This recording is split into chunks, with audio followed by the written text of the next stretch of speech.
Tapi semakin high risk, either bisa cuan banget atau ruginya rugi banget, gitu kan. Jadi resiko itu tuh semakin high risk, range of outcome-nya itu bakal semakin besar, gitu. Jadi cara pandang akademis dan cara pandang secara practitioner. Nah, dan kalau kita ngomongin resiko, jadi mungkin salah satu cara kita manage resiko itu ketika di saham adalah ketika kita buat portofolio itu berapa sih sahamnya di dalam satu portfolio. Mungkin saya nggak tahu di sini udah berapa banyak yang udah di saham. Semuanya udah di saham lah ya. Oke. Berapa banyak kalian punya saham di portfolionya? Yang punya di 5 saham dan ke bawah berapa orang? Coba angkat tangan. Oke, wah di bawah 5. Oke. Banyak yang di bawah 5. Di bawah 10? Jadi 5 sampai 10. Oke, lebih dikit, banyakan yang di bawah 5. Kalau 15? Wah, 15 sedikit ya. Oke. Kalau yang 30 ada nggak? Ada. Oke, berarti kayaknya sekarang banyak yang 5 saham ke bawah, kebanyakan di sini, atau saya 10 ke bawah ya.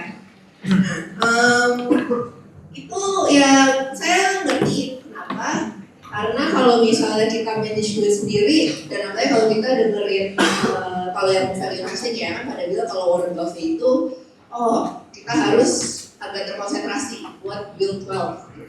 Nah, tapi kan buat yang hari ini topiknya saya minta bawain institutional level disiplin tuh risk management itu seperti apa sih? Nah, sebenarnya kalau Bapak Ibu ngelihat reksadana saham di Indonesia, kebanyakan itu di atas 30 saham, 30 saham. Ini personal opinion saya sih menurut saya 30 tuh kebanyakan. Menurut saya sweet spot itu adalah di 10 sampai 15 kalau buat institusi. Kenapa? Karena kalau melihat chart ini sebenarnya yang saya mau ngasih lihat di sini adalah, dan persentasenya artinya apa?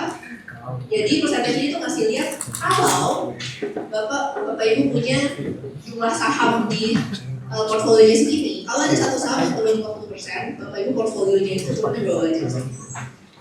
Kalau cuma punya 5 saham, habis itu let's say salah satunya saham Kongo ya. Jadi saham Kongo kan dari kemarin market crash itu udah minus 50%. Kalau minus 50% itu salah satu, jadi kalau dari 5 saham kelasnya saham Kongo berarti Bapak Ibu portfolio udah minus 10%. Ya kan? Nah, jadi kalau misalnya punyanya 10 saham, ada satu yang minus 50%, impact ke portfolio cuma minus 5%.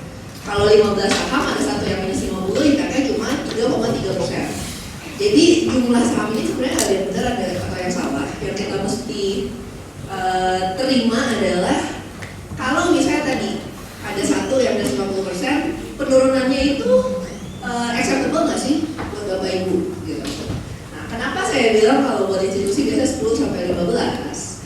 Karena kalau misalnya institusi, kalau portfolionya tiba-tiba minus 10% gitu, belum tentu banyak kliennya itu yang bisa terima, ya kan? Kenapa ini penting? Nanti kita akan bahas juga kenapa mengelola duit sendiri sama mengelola duit institusi itu berbeda. Gitu. Jadi kalau menurut saya biasanya 10 sampai 15 itu cukup, di mana kita ada beberapa sedikit diversifikasi dan bisa manage downside risk-nya. Tapi juga kalau saat kita naik perform, tetap aja bisa mendapat bisa kasih impact ke portfolio. Dan isunya juga kalau Bapak Ibu sahamnya kebanyakan, biasanya Bapak Ibu tuh jadi kayak koleksi saham. Tapi apakah benar punya conviction di sahamnya itu mungkin tidak gitu. Karena jujur aja dari 10-15 saham yang bagus, menurut saya itu susah. Apalagi suruh nyari 30 gitu kan. Kalau misalnya mau 30 mungkin ya udah ya beli index fund aja gitu kalau kamu pusing. Nah, kalau misalnya tadi kita ngomong sweet spotnya 10 sampai 15 saham. Sebenarnya gimana sih biasanya ngelolanya 10 sampai 15? Nah, mungkin di sini saya pengen ngobrolin satu strategi yang namanya barbell. Nah, kalau misalnya di luar negeri ada satu penulis buku yang terkenal namanya Nassim Taleb. Dia kalau Bapak Ibu belum pernah dengar, dia nulis buku Black Swan. Di salah satu bukunya yang anti fragile, dia tuh dia nge-support soal barbell strategi ini. Barbell strategi ini tuh dimana kita ngelola portfolio, dimana kita taruhnya tuh kayak barbell. Jadi berat di ujung, nggak ada yang di tengah. Berat di ujungnya kalau dia merekomennya adalah 60-70% yang aman, habis itu 20-30 yang agresif.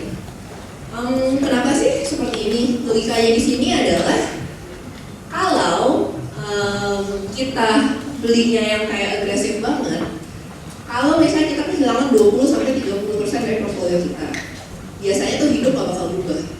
Maksudnya hidup dalam arti ya kita nggak tiba-tiba miskin lah gitu. Kalau 20-30%-nya ke nol gitu. Jadi dengan 60-70 yang safe dan 20-30 yang agresif, kita tuh tetap punya optionality atau punya opsi untuk kita bisa mendapat significant gain dari our investment. Sedangkan kalau misalnya ternyata dia salah beli asetnya, dalam 60-30% nggak berubah lifestyle kita biasanya. Jadi makanya dia advocate itu barbell. Nah, tapi sebenarnya ini kan kalau buat institusi mungkin seperti itu ya. Tapi kembali lagi buat tiap orang, kalau misalnya manage portfolio sendiri, apalagi kalau misalnya kalian masih muda, ya mungkin aja barbellnya itu weight-nya kan bisa adjust atau bisa dibalik. Itu tergantung juga dengan kalian punya tujuan dan AUM atau size uangnya itu seberapa besar. Dan tadi kalau bisa kita buat manage resiko, pastinya kita butuh diversification ya. Tapi yang paling penting adalah ya hati-hati juga. Diversification itu belum tentu kalian punya 30 saham berarti otomatis kalian akan terdiversify. Kenapa? Karena ya kalau ini kita nggak di HSG aja ya. Kalau kita bilang kita beli DAX 30, kalau kita beli HSG, kan biasa reksadana bakal bilang kalau kita beli reksadana saham itu berarti udah terdiversifikasi. Tapi sebenarnya kalau kita lihat ke dalam belum tentu juga. Karena kalau misalnya kita melihat di top 10 di HSG aja yang sebelah kanan sana, sebenarnya 3 bank besar itu udah hampir 20% dari bobotnya. Jadi kalau kalian punya 30 saham, tapi ternyata let's say dari 30 saham itu ternyata mayoritas kebanyakan bank bobotnya ya mungkin itu nggak diversified banget gitu. Jadi jangan cuma semata-mata melihat saya punya saham berapa, tapi perlu melihat lebih detail. Sektornya seperti apa? Apakah ternyata semuanya bank atau semuanya komoditas? Jadi lihatnya lebih detail.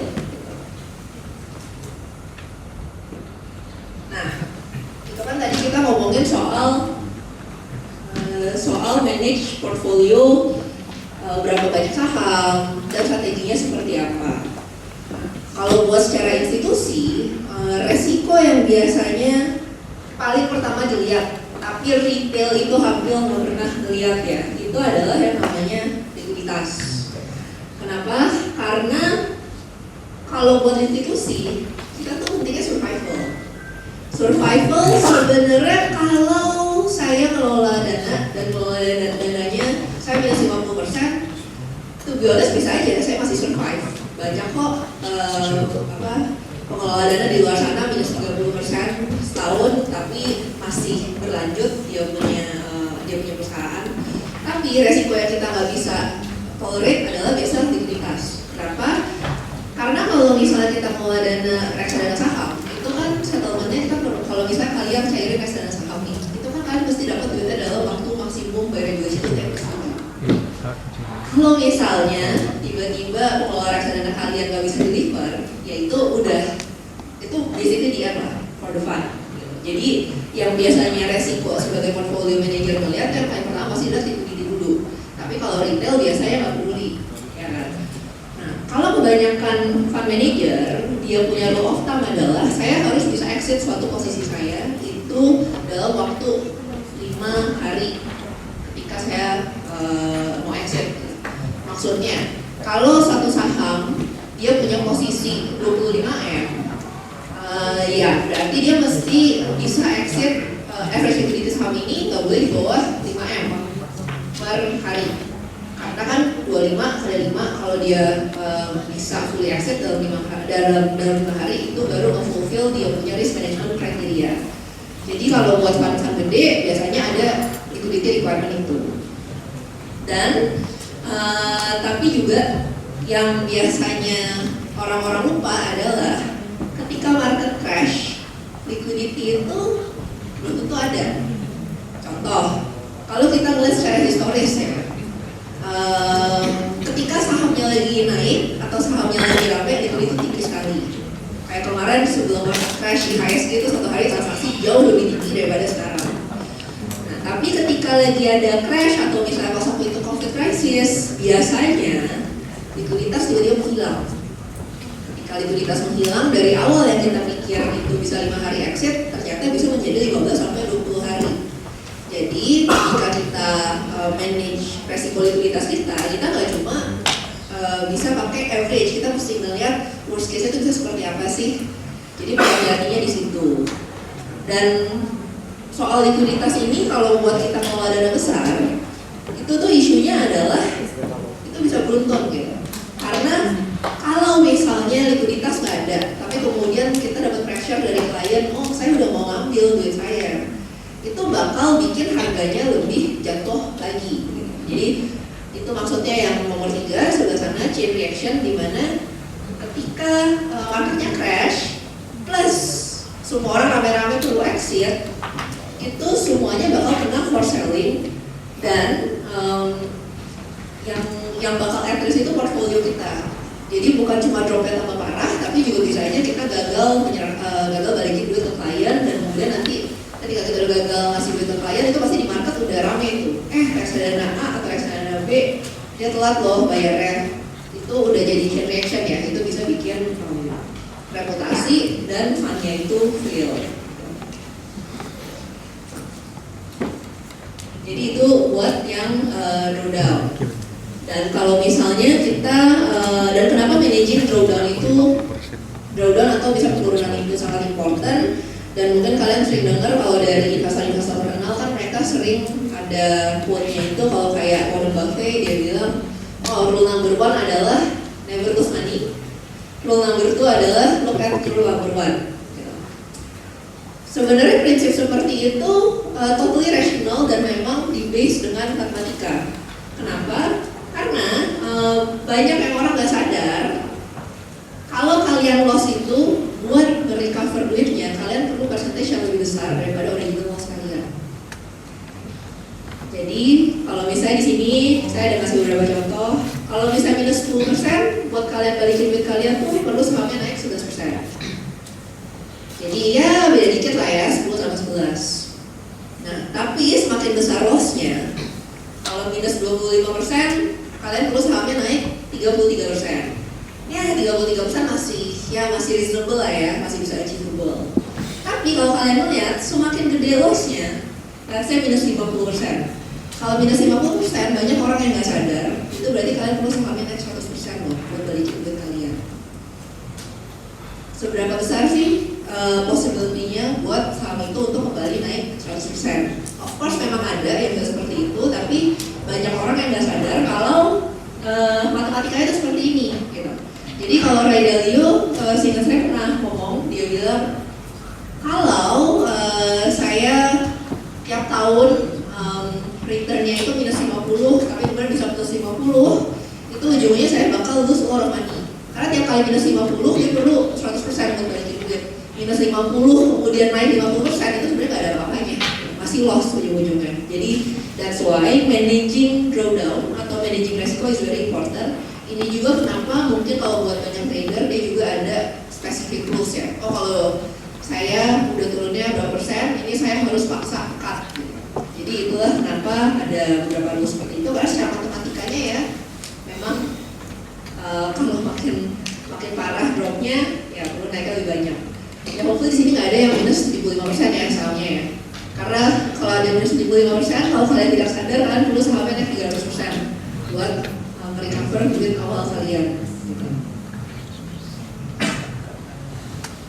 Nah, tadi kan kita udah ngomongin kalau buat barbell kira-kira mungkin 10-15 saham dan kita manage-nya barbell. Nah, tapi posisi bisa berapa persen sih, Bu, gitu baiknya. Dan kembali lagi ini sebenarnya nggak ada right or wrong ya, nggak ada right or wrong karena sangat tergantung dengan size portfolio kalian seberapa besar dan seberapa banyak toleransi resiko kalian. Gitu. Cuma biasanya kalau semakin besar portfolionya, biasanya orang makin menjaga risk dan jadinya buat per posisi itu juga mungkin dia lebih menjaga size-nya. Jadi kalau misalnya ini buat barbel tadi, biasanya kalau punya yang buat cari perusahaan-perusahaan yang boring atau saham-saham yang boring mungkin biasanya itu 8 sampai 12 atau rata-rata tuh 10 per posisi. Dan dimana kalau yang safe ini adalah ya kita cari yang benar-benar kita ngerti banget sahamnya dan kita punya high conviction lah di sahamnya. Dan biasanya kalau buat yang aggressive end ini juga sangat tergantung. Ada yang recommend 2-5%. Di mana logikanya itu adalah ya tadi kita mencarinya itu 2-5% buat asymmetric bet lah. Dimana kalau misalnya dia tuh naik mungkin berkali-kali lipat, tapi at worst kalau dia ke 0% ya udah nggak pusing. Gitu. Karena losing 5% mungkin nggak terlalu parah untuk portfolionya. Kembali lagi kalau misalnya di institusi kita fokus itu survival. Survivalnya kita lakukan dengan cara seperti ini. Cuma kalau misalnya ngelihat kayak gini, orang biasa nanya lagi. Jadi kalau misalnya turnaround stocks atau cyclical stocks tuh, atau yang backdoor stocks itu biasa masuknya di mana sih? Kayak kan kalau secara praktis. Ini kalau buat personal opinion saya ya, sejujurnya kalau kalian sudah familiar dengan stok-stok saham yang cyclical, misalnya kalian udah ngerti saham batubara dan yang lainnya. Menurut saya walaupun saham batubara itu cyclical, kalau kalian emang benar-benar ngerti dan conviction itu bisa aja dia itu masuk di safe end. Bukan berarti yang safe end itu harus selalu bank atau yang blue chip. Kembali lagi intinya yang kalian emang ngerti and you have the circle of competence di situ. Apakah itu berarti kalau buat yang di aggressive end itu sesuatu yang bukan circle of competence kalian? Enggak ya. Intinya apapun yang ada di portfolio kalian itu should be part of your circle of competence atau yang kalian ngerti. Cuma biasanya kalau yang kayak turnaround stocks, biasanya sih itu mungkin saya lebih mengklasifikasinya di aggressive end. Kenapa? Karena kalau misalnya turnaround itu kan kita biasa tergantung dengan manajemen company-nya ya. Manajemen company-nya benar bisa eksekusi apa enggak, kita kan sometimes belum terlalu tahu pas di awal. Jadi kalau misalnya kalau buat saya sendiri buat turnaround stock saya biasanya klasifikasi di aggressive. Mungkin contoh kayak saham Dewa, stoknya waktu itu kayak nulis soal saham Dewa masih di 180. Dan itu kan turnaround stocks. Nah tapi 180 aja itu udah naik banyak dari 60. Kenapa waktu itu kita berani nulis saham Dewa di 180 itu? Karena kita merasa at that level mungkin secara turnaround probability-nya itu udah lebih visible, udah lebih kelihatan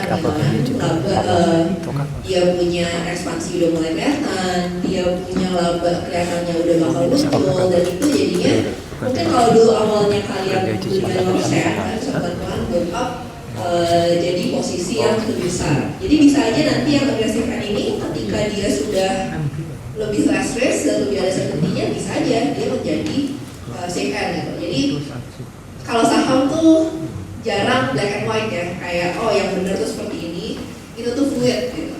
Jadi dari yang agresif bisa aja dia kemudian menjadi safe end. Oh, dan mungkin yang di sini jangan lupa di situ juga ada cash. Cash itu biasa in general kita keep minimum 5-10%. Biar gak deg-degan aja sih, atau kalau misalnya tiba-tiba ada koreksi, kita ada dry powder kalau buat membeli ada opportunity yang menarik gitu. Dan ini mungkin juga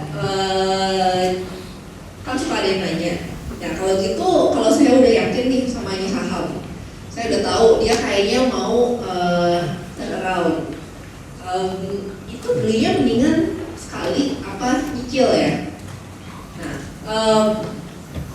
Lagian nggak ada yang benar apa yang salah, cuma salah satu investor yang paling sukses di luar sana, Seth Klarman, dia merekomennya adalah ya biasanya ketika udah yakin ya kita beli partial position. Beli partial position itu bukan berarti belinya 1% ya, atau 2%. Karena mungkin kalau bisa kayak gitu ternyata sahamnya udah keburu rally, ya 1-2% nggak terlalu efek ke portfolio kalian. Jadi buy a partial position enough that you have a skin in the game. Tapi ya mungkin ya kalian masih ada spare cash buat nambah. Karena kita nggak bisa prediksi harga saham itu apakah akan naik atau turun. Jadi kalau buat saya personal sendiri, saya biasanya at least buy a partial position 50-70% dari ideal size yang saya mau. 50-70%. Habis itu sambil saya melihat nih, kira-kira kasih saya udah benar apa belum ya? Ini especially true buat yang tadi saya bilang kalau turnaround stock. Karena kalau turnaround stock semakin ada milestones di mana makin kelihatan kayak kasih saya benar. Dan jadi kalau kasih saya itu hold dan kemudian sahamnya malah turun, ya saya bakal tambah lagi gitu. Jadi average down. Tapi yang penting di sini adalah kalau kalian udah beli posisi, tapi kemudian tesis awal kalian buat saham ini tuh udah break gitu, ya jangan ragu untuk makan. Selama kalian udah yakin kalau misalnya ya tesis saya tuh kayaknya salah. Kalau salah, di market itu kita harus ngaku. Karena kalau salah dan kemudian nggak berani ngaku, nanti kayak down yang tadi. Bisa kemudian sadarnya, tiba-tiba udah bisa 70%. Saya perlu 300% buat naik dan itu sangat susah untuk dicapai. Dan kalau buat disiplin ini, disiplin itu juga berlaku untuk cash ya. Dalam arti ini, saya tuh sering banget ngeliat orang dia bilang, oh iya nih suami saya masih banyak cashnya di portfolio, sayang Ci, nggak ada apa-apain karena cashnya nggak ngasih return. Tapi yang orang sering lupa, mempunyai cash itu adalah part of the disiplin. Kalau misalnya nggak ada opportunity, holding cash itu adalah salah satu form of disiplin, bukan kalian males gitu. Holding cash itu adalah part of management, part of risk management, dan juga part of disiplin. Intinya semua investor luar sana mau gimana pun cara beli sahamnya, yang mereka semua agree adalah kalian itu perlu invest in what you know. Walaupun itu Warren Buffett atau Seth Klarman, semuanya itu bilang pokoknya kalau mau betting ya make sure it's betting on something that you understand and what you know. Oke. Nah, ini chart yang ngasih lihat IHSG pergerakannya seperti apa selama 26 tahun terakhir. Nah, kan dari tadi kita ngomongin resiko nih. Kalau ngelihat chart ini, kayaknya ngapain sih ngomongin resiko? Ujung-ujungnya market tiap kali crash selalu recover kok. Tiap kali crash selalu all time high kok. Jadi sebenarnya kalau saya buy and hold, tinggal tidur, harusnya aman dong. Ya, yes and no ya. Nah, tapi kembali lagi, kalau kalian mau bekerja sebagai profesional, apalagi manage duit orang, walaupun emang benar nanti dia bisa recover, tapi itu bukan berarti kalian bisa survive dulu itu. Karena maksudnya gini, kalau based on experience saya, mungkin bukan di stock and bid, tapi dulu ketika saya di Citi, saya banyak handle institutional client dan portfolio manager. Walaupun mereka tahu sahamnya bagus, dan ini tuh marketnya irasional, dan harganya itu udah murah banget. Tapi jangan lupa duitnya itu kan duit mereka. Kalau kalian ngelola duit kalian sendiri, ya udah kalian bisa sabar aja. Tapi kembali kalau kalian ngelola duit orang, itu bukan terserah kalian. Kalian mau pegang sahamnya apa enggak? Kalau ada yang mau redemption atau ada yang mau duitnya balik, walaupun kalian yakin sahamnya bagus, ya ujungnya kalian harus menjual kan sahamnya kan. Jadi kalau kalian lihat, walaupun IHSG itu all time high terus tiap kali crash, tapi fund managers itu, apalagi kalau misalnya dia mengelolanya dana yang nggak pakai lockup tuh kayak reksadana ya, bisa dicairin kapan aja. Dia itu bisa di for sale, karena klien itu ya kita tahu ya kalau misalnya di Indonesia RM Bank itu dia dapat duitnya dari komisi transaksi, dan komisi transaksi itu jadinya mereka kadang suka nge-tradingnya reksadana. Jadi baru untung dikit disuruh jual, atau kalau misalnya kayak kemarin pas market crash langsung suruh panic sell, pokoknya semua pegang cash aja. Nah, jadi kalau di Indonesia industrinya masih didominasi dengan praktis seperti itu, Kalau kalian menjadi portfolio manager yang manage duitnya, itu tiba-tiba dalam satu hari bisa aja 20% dari AUM kalian tuh tiba-tiba dibilang mau di-redeem. Kalian bayangin kalau kalian manage porto 1T, itu berarti tiba-tiba 200M. Kalian ada cash buat balikin ke klien. Nah, kalau misalnya kayak gitu ya, walaupun kalian yakin dengan saham-saham dari portfolio kalian, ya paksa juga bakal jual. Itulah kenapa manage resiko itu penting, apalagi kalau kalian mengelola duit orang. Karena yes, market selalu recover, tapi belum tentu klien kalian itu willing to wait loh. Kalau based on experience saya, susahnya itu bukan meng-convince diri sendiri untuk bayar full, susahnya itu adalah meng-convince klien. Kenapa sih mereka tuh harus sabar? Buat nungguin kalau misalnya market itu udah bottom dan itu udah bentar lagi bakal recover. Gitu. Jadi kalau di luar sana banyak narasi, gimana sih portfolio manager institusional returnnya jelek nih, atau misalnya returnnya saya cuma segini loh untuk portfolio saya sendiri. Ya itu karena sebagai institutional manager sometimes there are a lot of limitation yang dipaksakan ke mereka.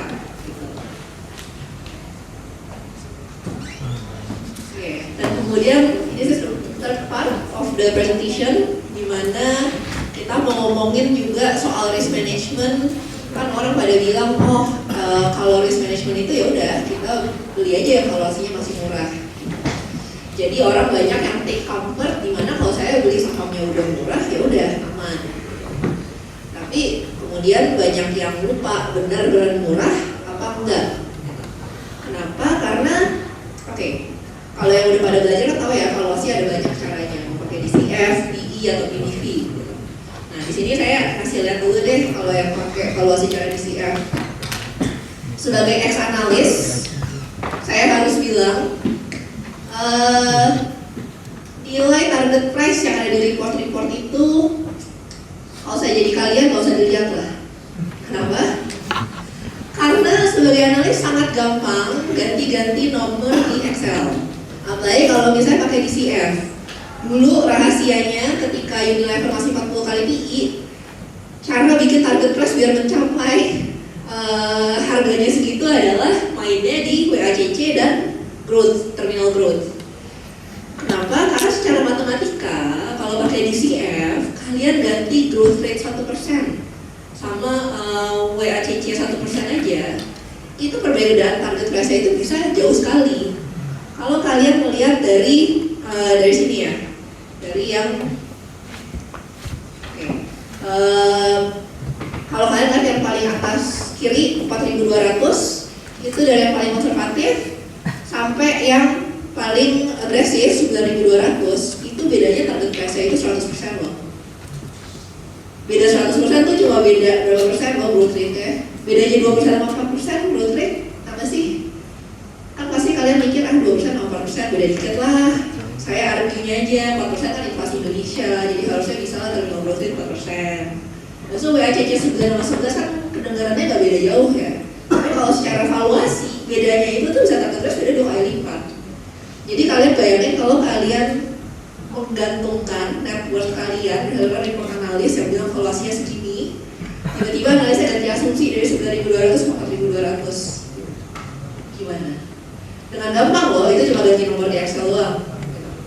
Jadi berhati-hatilah dengan valuasi atau angka target price, karena ya tadi kalau asumsinya jelek, ya intinya garbage in, garbage out gitu.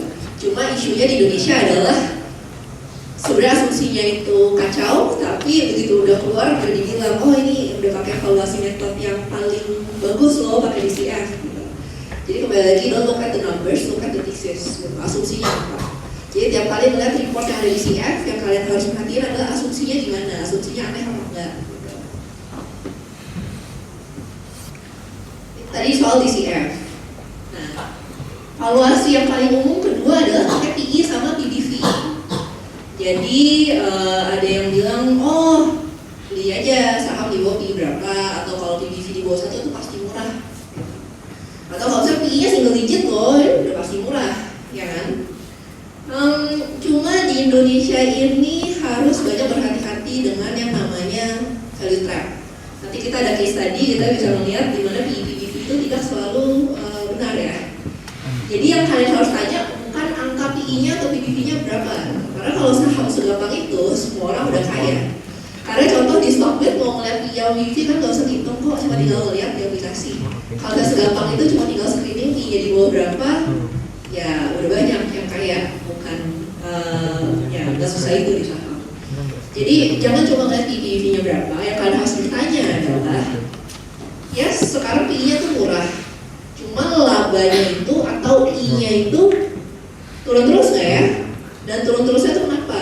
Turun terusnya itu karena secara strukturnya itu udah berubah fundamentalnya, atau ini cuma ya cycle lagi jelek aja deh, kebetulan ada batu bara lagi turun gitu.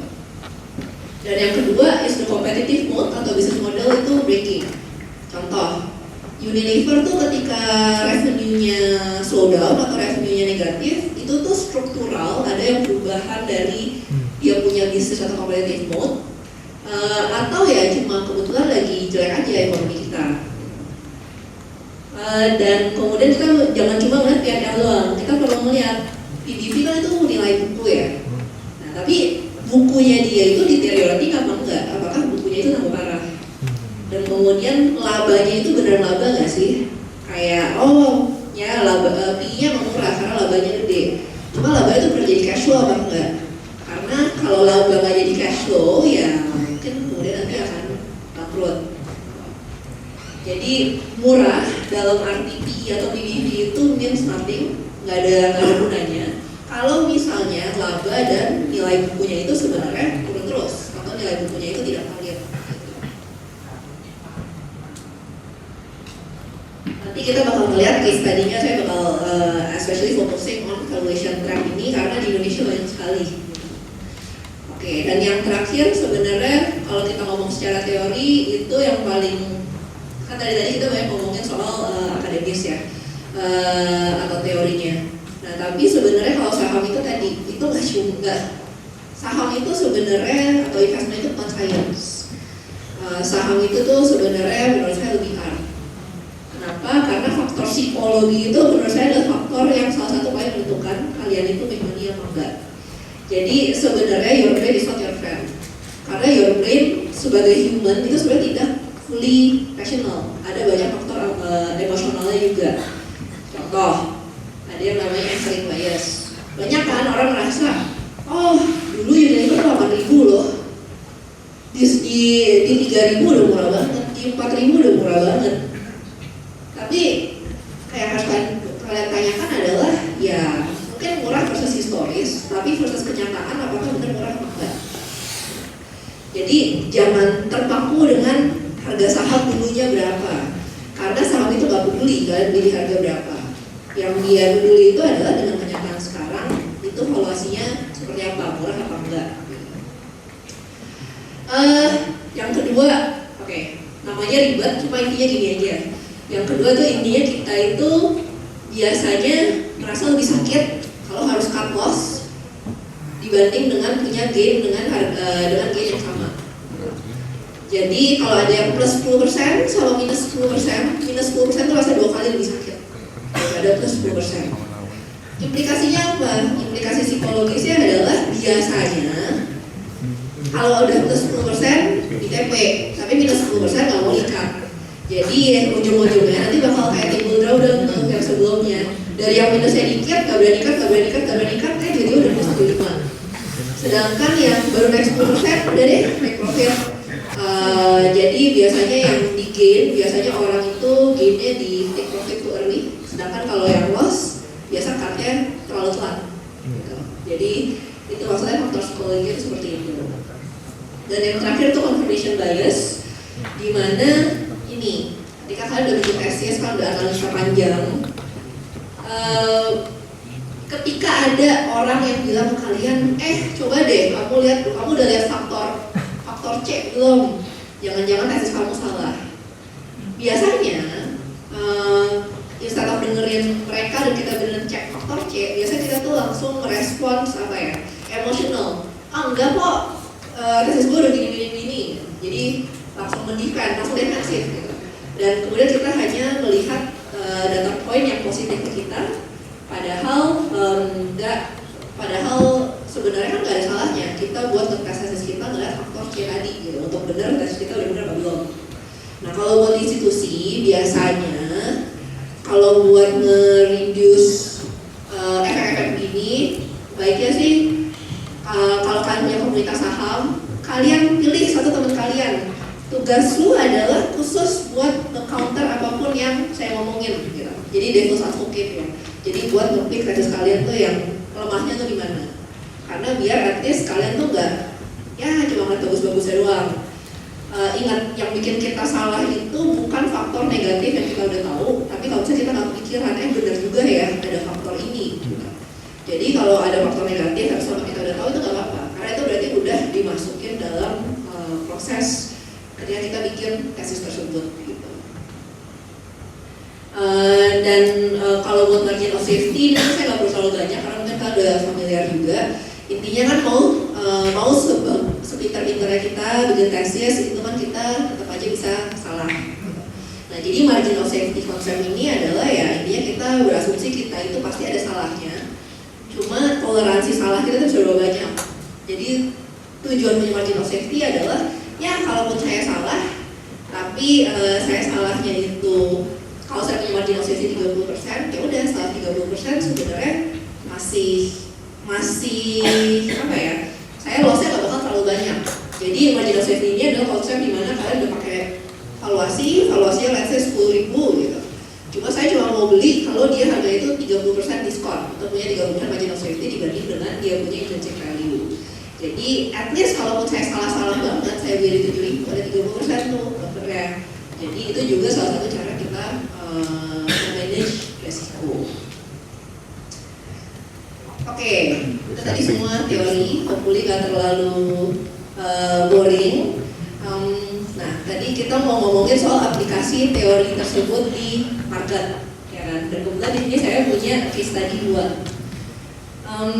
Duanya itu beda, tapi ya menurut saya menarik sih dua-duanya. Jadi case pertama, di sini saya pilihnya saham Waskita. Pengen tahu aja ada yang pernah invest saham Waskita nggak? Ini udah lamaan ya ini ya. Kalau yang pada muda-muda harusnya belum. Sahamnya terus suspend sebelum masuk market. Cuma sebenarnya dulu pas saya jadi analis, saya sempat cover perusahaan konstruksi. Jadi pas waktu itu di tahun 2014 itu kan pas Pak Jokowi baru menjadi presiden dan semuanya itu bilangnya bullish infrastruktur. Nah, dan pas waktu itu bullish infrastruktur, semua perusahaan konstruksi itu hot sekali. Gitu. Cuma kita saya ingat saya masukin ratingnya itu neutral buat Waskita karena saya tahu earnings saya bakal tumbuh, cuma saya nggak suka bisnis modelnya. Nah, jadi saya taruhnya neutral. Kenapa saya nggak suka bisnis modelnya? Ya, karena menurut saya itu earningsnya quality-nya jelek. Gitu. Tapi saya ingat banget nih, ketika waktu itu saya punya tesis neutral dan saya bilang saya kurang suka karena yes earnings bakal grow, tapi cash flow-nya belum tentu dan yang lainnya. Ada banyak banget investor institusi dan saya juga ingat pernah berantem sama value investor karena waktu itu mereka bilang PI-nya ini udah murah banget. PI-nya tuh cuma single digit loh. Habis itu labanya tuh tumbuhnya tuh ekstrim loh, tiap tahun puluhan persen. Kayak ini tuh bisa separah apa lagi, udah murah banget gitu kan. Nah, tapi ini saya ngasih lihat chartnya, di mana chart yang warna hijau itu adalah harga sahamnya dan yang biru itu adalah PI-nya. Dan kalian bisa lihat ya memang benar Waskita ketika di PI single digit tuh di sebelah sini ini kan murah nih dan harga sahamnya emang perform untuk beberapa lama ya kan, dan semua orang tuh ya ini saham murah pasti perform gitu. Tapi yang kita tahu setelah dia PI-nya murah tadi tiba-tiba kok earningsnya tiba-tiba turun ya, earningsnya tiba-tiba turun, habis itu harga sahamnya kemudian ikut jeblok dan akhirnya dia suspended. Jadi udah beli saham di PI 6, kok bukannya untung malah kena suspend, ya kan? Sebenarnya apa yang terjadi sih di waskita? Oke. Yang tadi saya bilang kenapa saya nggak suka bisnis modelnya, karena waktu itu saya ngeliat kan ada 4 perusahaan konstruksi ya. Cuma dari 4 perusahaan konstruksi itu yang bisnis model yang paling agresif itu adalah waskita, di mana mereka itu benar dapat kontrak gede sekali, tapi buat cara dapat kontraknya itu adalah mereka invest sebagai pemilik dari toll road tersebut. Nah, habis itu berarti kalau misalnya kalian yang ngerti bisnis kan udah mikir dong, kalau saya pemilik tapi kemudian saya ngerjain kontraknya, ya memang sih saya bisa mendapat laba, tapi duitnya dari mana, cash flow-nya dari mana, berarti pakai duit saya buat bayar saya sendiri dong. Nah, jadi kenapa itu bisnis modelnya? Tapi itu nggak berarti bisnis model jelek ya, karena if the business model goes well, ini tuh bisa doing very very well. Maksudnya gini, kalau misalnya dia pertama ketika dia invest di toll road itu, dan kemudian dia ngerjain sendiri, dan kemudian nanti dia berhasil menjual toll road itu ke investor lain, wah untungnya double, untung dari owner, untung dari kontraktor. Cuma waktu itu ya saya take a view di mana menurut saya nyari buyer itu susah. Kenapa nyari buyernya susah? Karena waskita dulu pas ngerjain konstruksi dia gross margin-nya 25%. Investor tol mana yang mau bayar construction margin 25%? Habis itu ya menurut saya IRR assumption-nya itu agak agresif. Jadi pasti mau jual mahal. Cara cari investor yang mau beli semahal itu gimana gitu kan? Dan jadinya akhirnya kan emang benar terjadi di mana ya the strategy works well for 2 to 3 years. Tapi kemudian ketika ini bertumpuk ya kalau cuma 1-2 project bagusin lah. Cuma kalau the whole business model bertumpuk seperti itu kan akhirnya mereka kemudian nggak bisa bayar hutang. Dan kemudian udah dapat government injection di 2021, tapi akhirnya 2023 default lagi.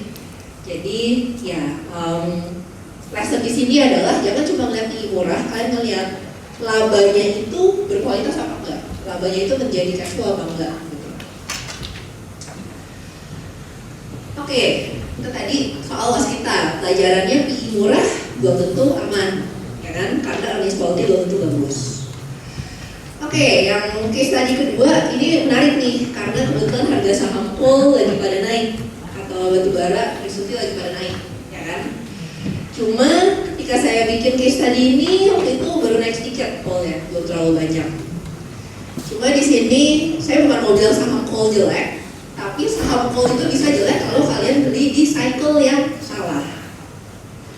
Nah, dan investing di cyclical stocks, kalian mesti ngerti cycle-nya itu gimana. Dan tadi, kalau kalian beli saham coal dengan logic dimana kalian bilang PI-nya murah sekali, dividen yield-nya tinggi, ya harus hati-hati juga. Kenapa?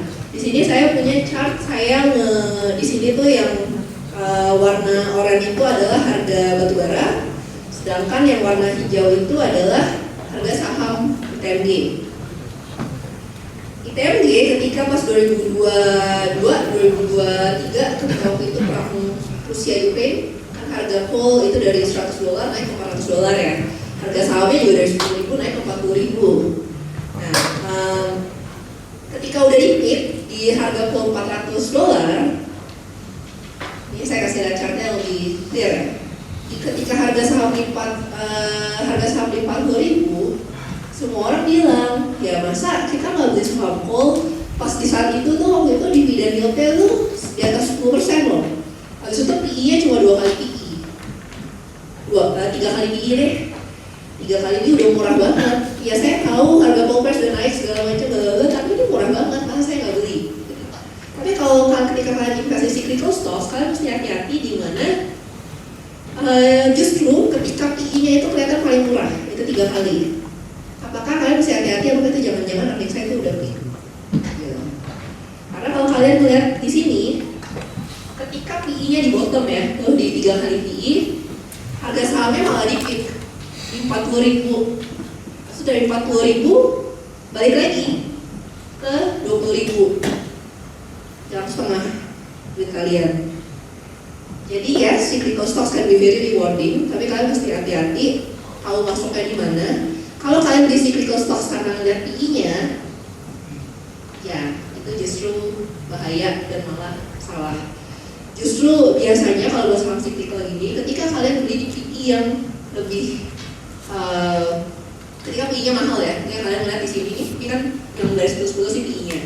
Ketika di sini ini malah mungkin earnings-nya itu udah bottom, ya kan? Jadi ketika beli saham PE mahal itu belum tentu selalu salah, dan ketika beli saham PE murah itu belum tentu selalu benar.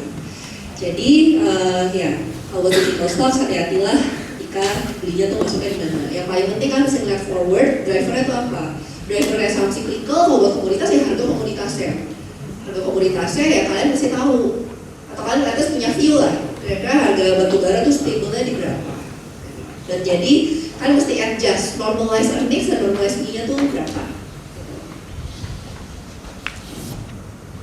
Oke, mungkin itu potensi dari saya. Mungkin saya mencoba recap dulu. Kalau kalian, tadi saya ngomongnya banyak, apakah kalian ngerti semua? Hopefully ya, tapi ini saya summarize-in takeaways-nya. Takeaways yang saya pengen kalian tahu yang paling pertama adalah hati-hati dengan kata-kata high risk high return. Karena high risk itu belum tentu high return, bisa juga high risk low return gitu. Jadi intinya high risk itu berarti variable outcome-nya itu jauh lebih besar. Dan kemudian kalau kalian bikin portofolio, semakin duit kalian besar, ya mungkin yang udah lebih tua ya, kalau yang masih muda-muda mungkin masih YOLO gitu. Kalau yang udah lebih agak tua, yang menurut saya paling penting itu adalah bikin portofolio di mana kalian tuh bisa survive. Atau survival tuh kalau kalian ada salah lah, portofolio itu harus survive. Jadi saya personally nggak 5 stock, saya 10-15, dan juga saya biasanya barbell. Karena kalau saya ngomong kata-katanya sih ya saya lebih takut miskin daripada saya ingin kaya. Jadi ya saya fokusnya tuh survival. Dan kemudian ketika kita investasi, tahu kapan kita perlu average down karena tesis kita benar, dan tahu kapan kita itu terluka kalau misalnya kita tahu kita itu salah. Dan kemudian kalau buat valuation trap, hati-hati untuk cheap stock, itu mungkin bisa value trap. Atau kalau di cyclical stocks, peak earnings itu bisa aja berarti ya kalian udah di peak resiko. Jadi kalau untuk value trap, kalian mesti melihat earningsnya itu kualitasnya seperti apa. Dan kalau untuk cyclical stocks, kalian harus pakai normalized earnings atau earningsnya secara normal itu berapa gitu, bukan peak earningsnya. Dan intinya ya edge sebagai investor itu bukan mencoba punya model yang paling wow atau valuasi yang paling benar, tapi intinya ya tadi manage psikologi dan disiplin. Jadi mungkin itu aja dari saya. Saya kembalikan lagi ke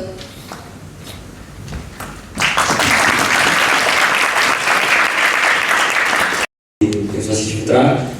Saya sangat tertarik bagaimana Ibu Vivi waktu di Stockbit itu kan institusi besar. Jadi kalau misal kami menemukan saham yang memang ada value, cuma dia lack of liquidity, apakah wait and see atau tunggu sampai likuiditas itu masuk?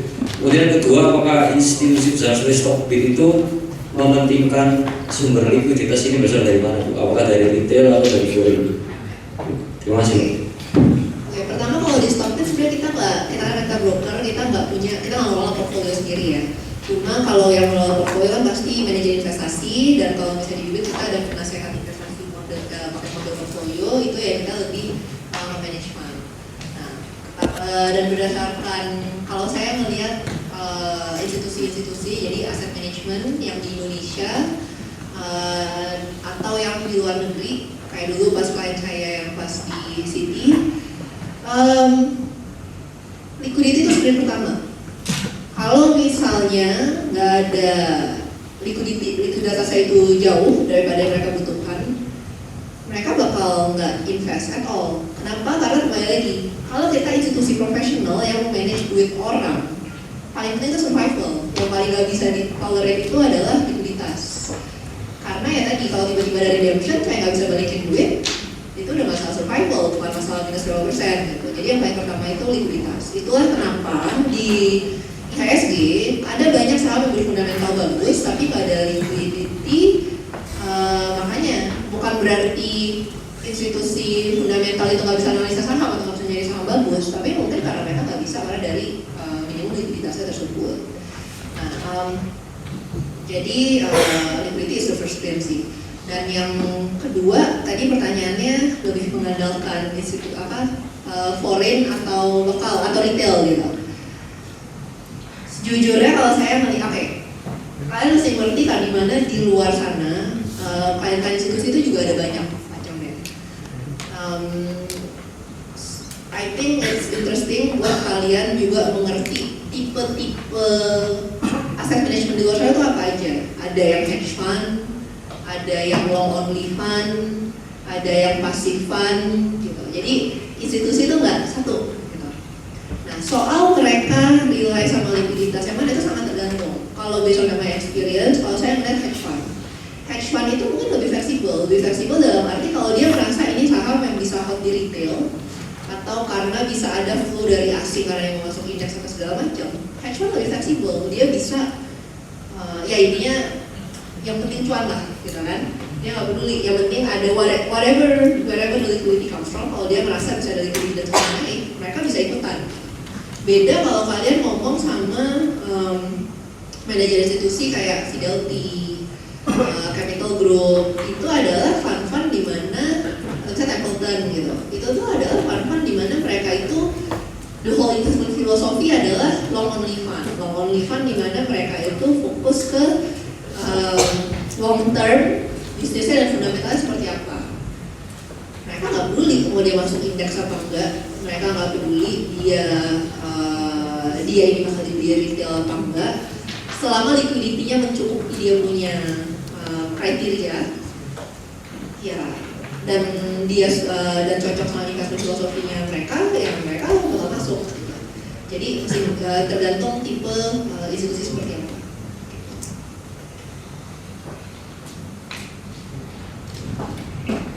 Oke, menarik sekali. Ya, silakan mungkin ada pertanyaan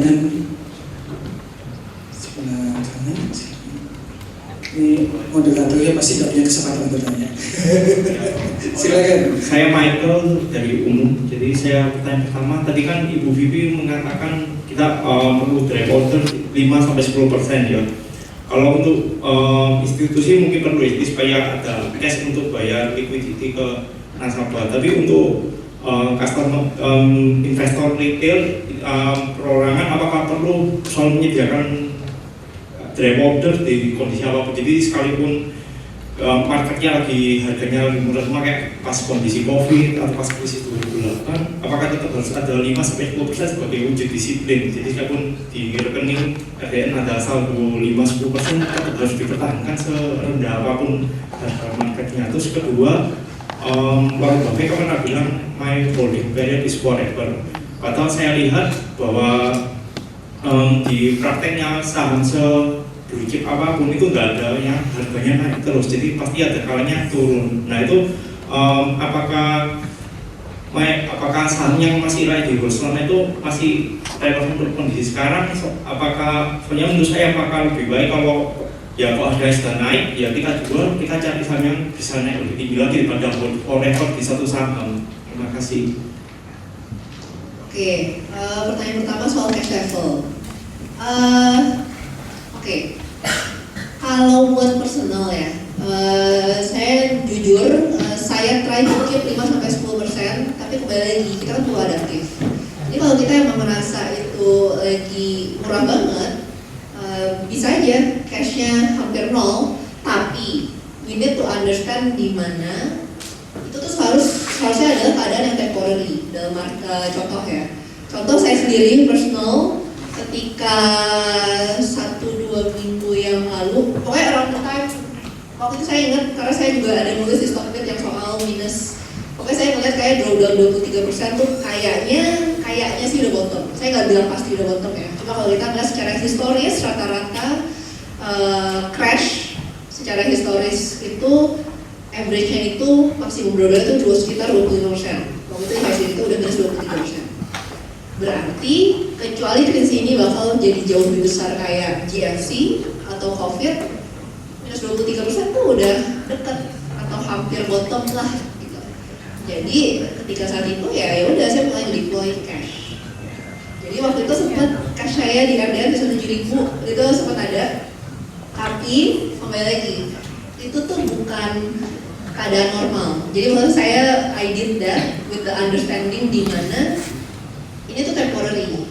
Saya deploy dan kemudian cashnya itu hampir nol.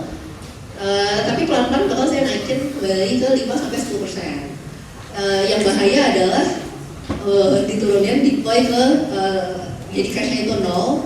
Tapi kemudian ketika kita sadar kita salah, ternyata marketnya kalau misalnya ya ternyata marketnya malah lebih hancur lagi. Kita tidak bisa mengakui kalau misalnya kita itu salah dan kemudian ya cashnya 0%-nya itu sampai forever gitu. Itu jadi itu sih adjust based on the phase gitu. Ya kalau saya sih biasa seperti itu. Kalau buat personal ya, kalau buat institusi kembali lagi beda. Dan of course ini bedain sama 0% cash itu bukan berarti kalian nggak punya duit di tabungan ya. Jangan sampai nggak bisa bayar uang sekolah anak dan yang lainnya. Itu tuh udah termasuk di bucket yang lain. Ini kan kita ngomongin portofolio saham aja gitu. Jadi make sure yang lain itu semua udah aman. Kalau buat porto saham sendiri ya tadi bisa nol, tapi jangan lupa kalian harus mempunyai disiplin untuk pelan-pelan naikin lagi cash balance saya ke 5-10%, apakah itu top up atau seperti apa. Pertanyaan pertama. Tadi pertanyaan kedua soal buy and hold ya. Apakah buy and hold itu masih valid untuk forever? Jawaban saya lebih agak pragmatis sih. Menurut saya sangat tergantung perusahaannya dan market seperti apa. Karena kalau kita melihat di Indonesia, berapa banyak sih saham yang bisa buy and hold? Jujur waktu itu saya pernah ngelihat secara historis ya, kayak satu-satunya saham yang steady compounder di IHSG itu nggak nyampe 30 tuh. Yang paling gampang ya dulu contohnya adalah BCA. BCA is a very steady compounder. Tapi selain dari BCA ada beberapa lagi yang lain tapi nggak banyak. Jadi tapi kalau misalnya Warren Buffett berada di market Amerika, ya mungkin ada perusahaan yang bisa di buy and hold forever. Dan kalau ngelihat style Warren Buffett, dia itu contoh ya sama his portfolio kan kayak insurance company. Itu dia tuh punyanya bukan cuma minority, dia tuh punyanya tuh mayoritas. Gitu. Kenapa dia hold forever? Karena ini sangat cash generative, di mana cash yang di-generate itu dipakai buat investment dia selanjutnya. Jadi it's a very good cash generative business. Jadi kalau bisa kayak gitu ya mungkin it's valid buat hold it forever. Tapi jadi menurut saya jawabannya itu tergantung kita berada di market seperti apa dan perusahaannya seperti apa. Kalau buat di Indonesia jujur saya merasa tadi nggak banyak yang bisa dilakukan seperti itu. Our market kalau kalian lihat HSG-nya itu juga it's a very trading market. Dalam arti ini kebanyakan saham-saham di tempat kita tuh cyclical. Bukan yang kayak BCA garis lurus begitu. Contoh saham coal, cyclical. Saham consumer, even kayak Mayora is a very wonderful company, is also quite cyclical. Kenapa? Karena mungkin growth rate kita nggak setinggi beberapa company di Amerika. Karena kalau di Amerika itu dia tumbuhnya nggak cuma di Amerika, dia itu tumbuhnya global. Kayak Apple di Amerikanya kalau nggak grow, dia bisa grow di country lain. Jadi that's why expansion company itu lebih banyak. Kalau di Indonesia itu kebanyakan company fokus di Indonesia doang kan. Jadi dia punya growth rate ya sangat tergantung dengan ekonomi Indonesia dan sangat susah untuk mencari steady compounder tadi. Mana ada ya, cuma nyari susah.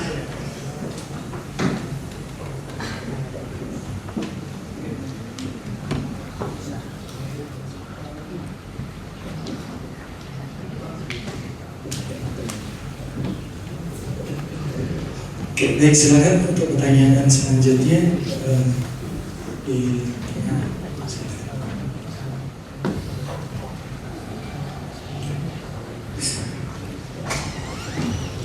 Halo, selamat malam, nama saya Yanti. Saya bertanya mengenai pada saat ini kan bisa kita perhatikan kondisi kurs US dollar itu cukup lemah ya. Nah, otomatis kan meningkatkan namanya inflasi. Jadi menurut Bu Vivi, strategi investasi untuk portfolio kita itu gimana? Bisa seperti ini. Dan mungkin kedepannya akan tidak lagi inflasi kita. Terus yang kedua, dengan kebijakan pemerintah saat ini, di mana pemerintah lebih membiayai BBG, Koperasi Narkotik. Nah, untuk saham-saham bank himbara, menurut Ibu Vivi kedepannya seperti apa? Gitu. Oke, terima kasih. Saya mau nambah lagi sebenarnya ketua Ibu ya. Untuk saham semen. Nah, mungkin karena ada teman saya yang tulis juga dan tahu mungkin dia.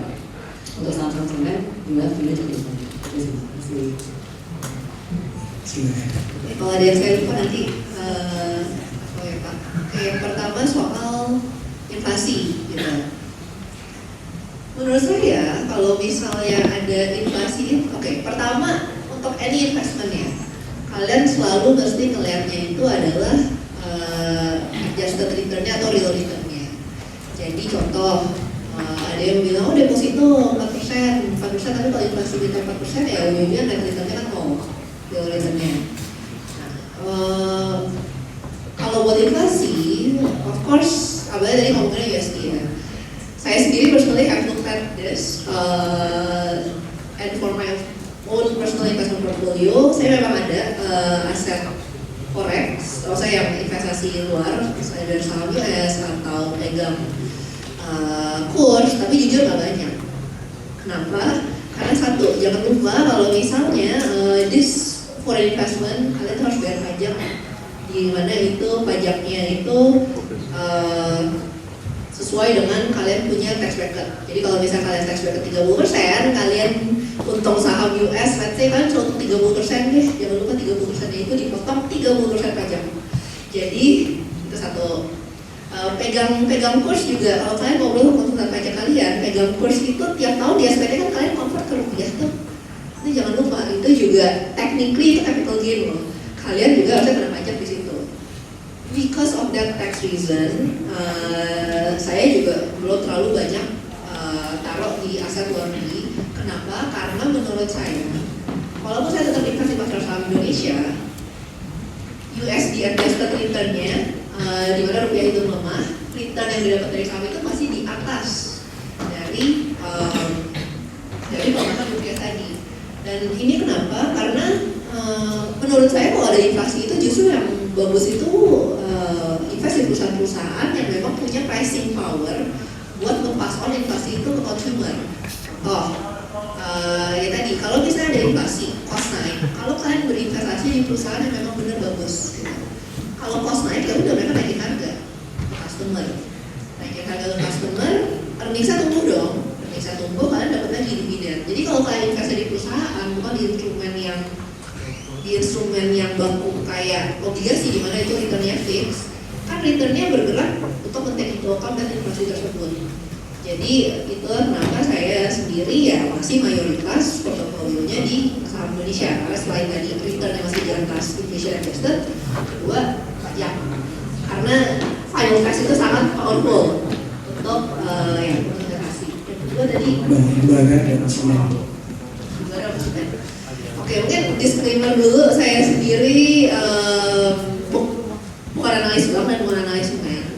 Cuma kalau buat bank himbara, kalau soal noise dan worry soal government policy, itu kan udah lama ya. Sebenarnya udah dari 1-2 tahun, ya 1 tahun yang lalu lah. Dan menurut saya penting untuk melihat details ya. Dan of course ini kita masih developing situation ya. Cuma my understanding adalah beberapa skemanya itu belum tentu merugikan bank himbara. Karena ada beberapa yang setahu saya disubsidi atau digaranti sama government. Kayak maksudnya, oh ini disuruh kasih pinjaman murah, tapi sudah dikasih dana murah juga sama government. Atau kalau misalnya dia gagal bayar, apakah itu ada asuransi atau garansi dari government. Kalau buat bank, kalau dari sisi saya sih kembali lagi ngeliatnya dari sisi earnings ya. Kalau bank itu in the past 1 year nanya itu dari foreign outflow, selain dari foreign outflow juga sebenarnya kalau kalian melihat labanya juga nggak kemana-mana. Cuma kalau kita ngelihat recently, mungkin beberapa bulan terakhir, mulai kelihatan loh labanya itu agak growing. Jadi walaupun tahun lalu labanya itu turun atau nggak growing, tahun ini I think as a sector kayaknya labanya itu masih bisa kembali grow. Dan kalau misalnya labanya itu kembali grow, menurut saya cukup menarik. Apalagi kalau misalnya ya dividen itu juga cukup tinggi gitu. Cuma of course kembali lagi PSSI itu harus continuously evaluate. Kalau misalnya ada tiba-tiba policy yang memang setelah kita lihat detailnya ya, nggak cuma dengar dari berita itu memang bisa merugikan bagi kita ya, itu we can adapt our business and change our future. Kalau semen, jujur industri semen saya udah lama banget ngeliatin. Dari dulu problemnya industri semen itu kan oversupply dan competition dari China atau ya atom lain. Dan dari dulu orang itu sudah mengargue semen itu murah karena valuasinya itu udah di bawah replacement cost. Maksudnya di bawah replacement cost adalah kalau ada investor baru mau bikin pabrik, biaya bikin pabrik per tahunnya itu lebih mahal daripada market cap saham-saham semen sekarang per tahunnya. Gitu. Jadi harganya udah murah. Cuma again tesis murah ini udah ada dari kayak 3 tahun yang lalu. Gitu. And it continue to get cheaper. Personally saya nggak ngeliatin industri semen, tapi recently kayak datanya udah lebih baik secara demand. Ya tapi tadi sih, ya saya belum ngeliatin segimananya. Intinya kalau mau investasi semen ya make sure tesis-tesis yang sebelumnya itu apakah masih valid apa tidak yang negatif faktornya. Oke, baik. Jauh ya. Baik, terima kasih. Ini waktunya sudah sangat terbatas.